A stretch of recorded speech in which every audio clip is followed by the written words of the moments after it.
Okay, the television I'm working on here is a VIZIO. There's the model number. There's the power supply board number. And I believe this number here is the inverter board number. Okay, so this TV came in here pretty much dead. One thing I noticed though was that I had the what was it? I had 5 volts coming out of this harness here, and I also had 12 volts coming out, and the power would become hot as soon as I pushed the power button. But I was missing my 24 volt output here going to my inverter boards.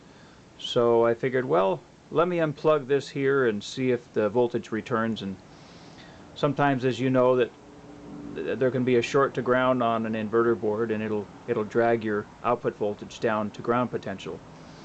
So even with this thing disconnected, the 24 volts did not return. So I figured, well, it's got to be a bad power supply. Well, after wasting a lot of time putting another power supply in, I noticed it still didn't fix it.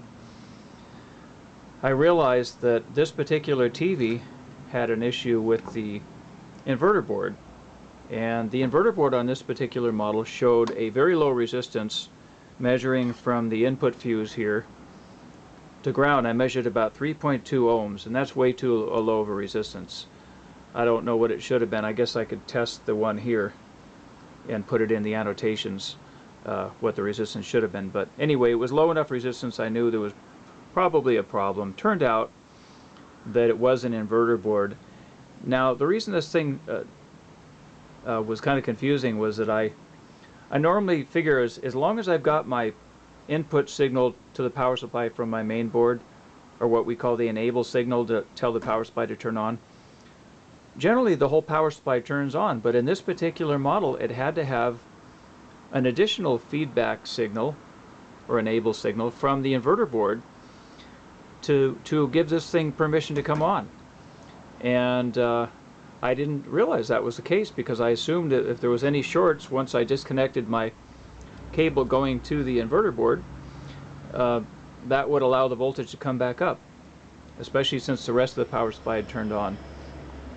Anyway, this TV's been in the shop a long time now. I'm sure the gal I'm fixing it for is going to be grateful, and well, I'm certainly grateful. I'd be glad to get this thing out of here. Again, there was the inverter part number. It has a master and a slave inverter board on this TV, and I'll be honest with you, I don't know which one I just changed here. It's on the left-hand side of the TV is all I can tell you. Opposite side of the main board. So, alright, I hope you like the tip, and if you do, please give me a thumbs up.